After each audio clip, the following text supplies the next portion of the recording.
Estamos de regreso. Gracias por continuar con nosotros. Hay más información. La moneda rusa se desploma a mínimos históricos ante las sanciones de Occidente. El rublo ruso se hunde tras el endurecimiento de las sanciones. La moneda se desploma casi un 30% y alcanza su mínimo histórico de 119 por dólar. Los inversores acudieron masivamente a las divisas refugio como el dólar y el yen, después de que el presidente ruso Vladimir Putin pusiera en alerta máxima a las Fuerzas Armadas nucleares el domingo. Occidente ha redoblado su guerra financiera contra Putin, aunque el alcance de las medidas podría verse mitigado por la alianza con China y las criptomonedas. Las sanciones apuntan al Banco Central ruso, que ha intervenido para apuntalar el valor del rublo tras el inicio de la invasión de Ucrania. Además, por primera vez los bancos rusos han sido excluidos del sistema de pagos internacionales SWIFT.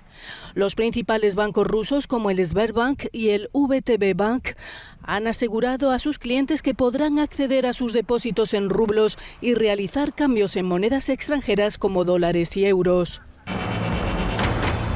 Para abordar esta situación saludamos con muchísimo gusto a nuestro colaborador Carlos Ramírez Pau. Carlos, pues muchas cosas han ocurrido durante este fin de semana. El rublo cae, aumenta el precio del gas, el combustible, qué pasa con los granos, y además hay que decir que varios bancos rusos han sido desconectados, algunos parcialmente del sistema SWIFT. Adelante. Mira, más que nada hay que entender que efectivamente estamos dentro de una esfera propagandística incesante y que por lo tanto tenemos que filtrar todas las notas y confesarle que podríamos errar, puesto que en este momento es importantísimo mantener un escepticismo frente a las fuentes de información, ya sea las que provienen de China, Rusia o las que provienen de la Unión Europea o de Estados Unidos, puesto que básicamente esta guerra que se localiza desde el punto de vista militar en Ucrania tiene alcances globales en cuanto a lo que se refiere a medios de comunicación. Es solo cosa de escuchar a Ursula von der Leyen básicamente prohibiendo la entrada de RT a los canales europeos. En otras palabras, estamos involucrados en una guerra mediática global. Por lo tanto, hay un riesgo de equivocarse en lo que se está diciendo. Mira, antes que nada hay que ver el gráfico del rublo en este momento.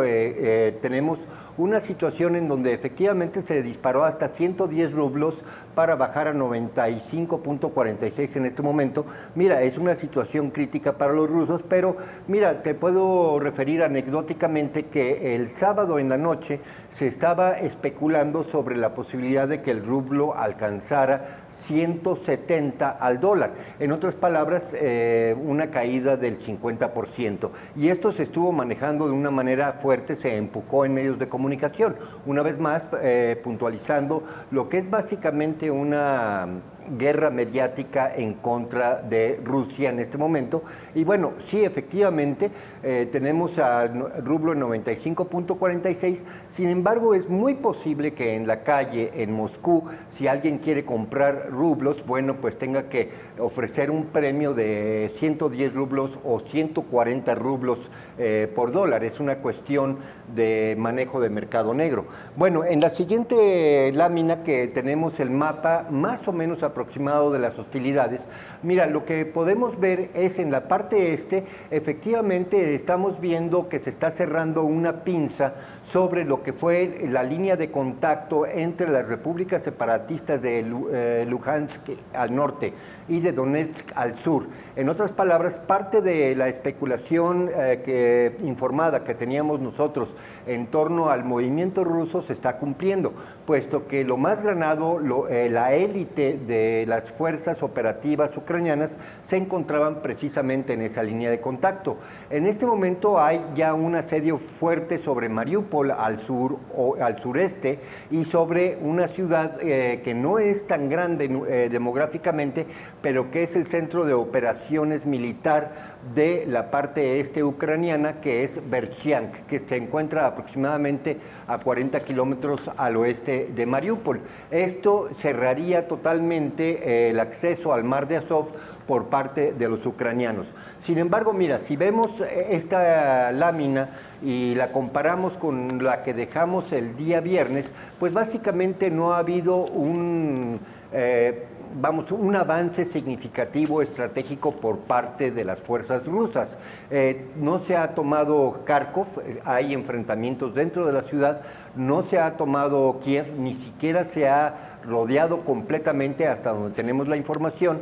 El frente que ha tenido más éxito es precisamente el de Crimea, que efectivamente sí ha avanzado hasta la punta sur del río Dnieper, en donde, aunque no ha tomado la ciudad de Kherson al oeste, ni ha tomado la ciudad de Zaporozhye, sí ha avanzado lo suficiente, sobre todo para lograr un objetivo estratégico que se había señalado en medios militares desde el principio, que es la toma de un puerto naval ucraniano justo en la parte última suroeste del avance de Crimea. Ahí tenemos una ciudad que se llama Onichok, que era la destinataria de una enorme cantidad de recursos norteamericanos y británicos para establecer un puerto naval en donde pudieran atracar los barcos militares ingleses, en general de la OTAN. Entonces hay muy poco movimiento en lo militar desde el punto de vista de avances estratégicos. Sin embargo, es importante dejarlo señalado de que frente a esta situación sí tenemos a partir de este momento una situación mucho más grave en el plano internacional, puesto que Rusia declaró poner en alerta a sus fuerzas nucleares, ya que había una advertencia de Vladimir Putin de que no se debía de generar una plataforma de apoyo militar a Ucrania, y sin embargo Gran Bretaña y Polonia en este momento están activamente promoviendo la entrada a Ucrania de combatientes provenientes precisamente de estos dos países. También Dinamarca está enviando voluntarios a Ucrania. Por lo tanto, se complica mucho la situación política internacional, puesto que básicamente Ucrania en este momento está en una situación en donde podemos ver un video donde Volodymyr Zelensky está firmando oficialmente una petición para ser admitido a la Unión Europea.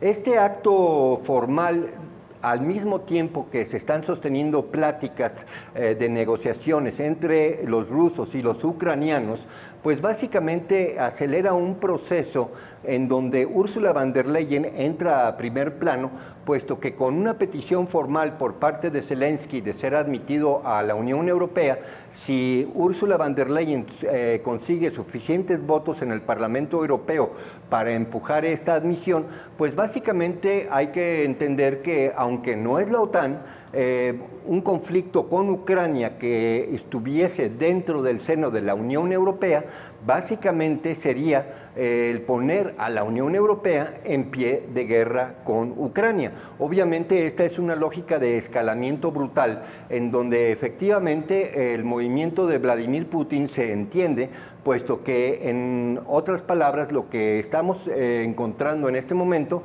es una lógica de escalamiento hasta las últimas consecuencias, sobre todo por parte de los países del Báltico y Polonia. Estamos hablando de los tres países, Latvia, Estonia y Lituania, más Polonia, que en este momento están empujando fuerte dentro del Parlamento Europeo el acceso de Ucrania a la Unión Europea.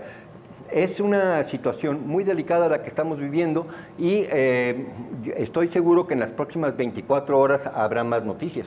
¿Qué pasa con Suecia y Finlandia? Este fin de semana también veíamos que reiteraban su interés por entrar a la OTAN.